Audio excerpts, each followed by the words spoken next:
La 10e concertation annuelle en matière d'élevage, de pêche et d'aquaculture en zone CEMAC s'est achevée hier vendredi à Libreville. 4 jours de travaux en atelier ont emmené les délégations venues des pays de l'Afrique centrale. C'est juste une réunion technique pour nos activités. D'une manière générale, chaque année, elle se produit dans chaque État. Cette année, c'est retenu à Libreville et nous attendons pour l'année prochaine, où exactement on ne sait pas, mais tel que c'est parti, la réunion chaque année, elle va se produire.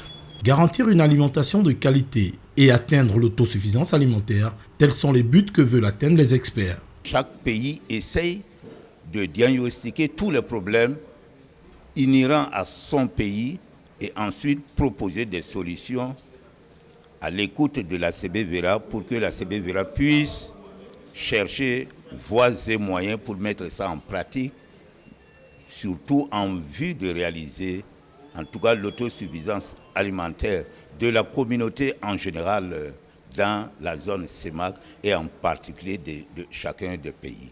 Rappelons tout de même que le Cameroun, la République centrafricaine, le Congo, le Gabon, le Tchad et la Guinée équatoriale sont membres de CBVERA, entendez, Commission économique du bétail, de la viande et des ressources halieutiques.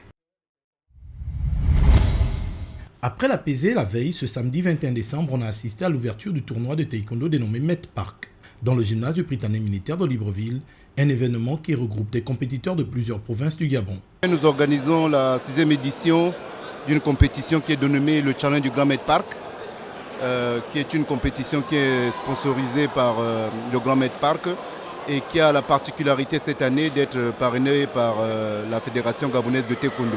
Un niveau appréciable des combats qui servira également pour jauger le niveau des combattants pour une place en sélection nationale. Il y aura des combats de bonne facture.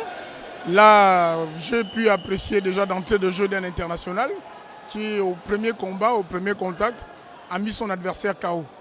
Donc, je vois que la forme y est, le niveau est, la technique y est et la tactique aussi. Qu'elle vient renforcer les compétitions déjà que nous organisons. Et nous voulons plus de compétitions pour évaluer nos athlètes et savoir s'ils sont réellement en jambes. Parce que peu de compétitions, les techniciens sont voilés, on ne les voit même pas. Le voile, il faut l'enlever. Comme celle-ci, on commence à voir certains émerger.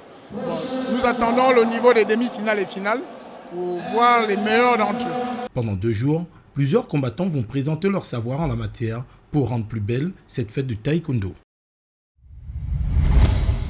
Pour un meilleur encadrement technique des footballeurs, la direction technique de football de la Ligue de l'Estuaire a inauguré ses activités annuelles par un séminaire de mise à niveau destiné aux entraîneurs des catégories minimes, cadets, juniors et seniors. C'est un séminaire sur le renforcement des capacités de nos entraîneurs. Vous savez que la Ligue a toutes les catégories et forcément nous n'avons pas les ressources humaines.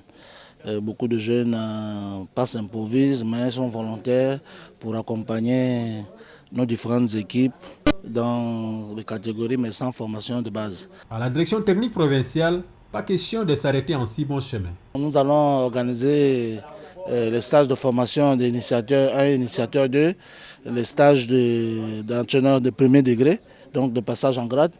Et tout ça aussi, ça va être sélectif. Pour évaluer, corriger et consolider les acquis, les encadreurs bénéficieront d'un suivi permanent sur le terrain. Nous allons garder un contact permanent avec nos entraîneurs de la Ligue parce que nous avons l'intention déjà de monter des équipes de sélection provinciale dans toutes les catégories. Donc pour sélectionner les entraîneurs, il faut déjà voir comment ils évoluent, comment ils travaillent. Directeur technique provincial nouvellement installé, Asumuyi Capello et son staff entendent donner une impulsion nouvelle à cette structure pour une meilleure prise en charge des footballeurs. Délocalisé au stade Zayon pour cause de réfection du stade omnisport Omar Bongo, la Ligue de football de l'Estuaire n'a pas attendu longtemps pour démarrer ses activités. La Ligue de football a démarré ses activités depuis novembre. On a démarré notre activité par l'organisation des Supercoupes. Les différentes Supercoupes dans toutes les catégories, minime, cadet, junior et le senior.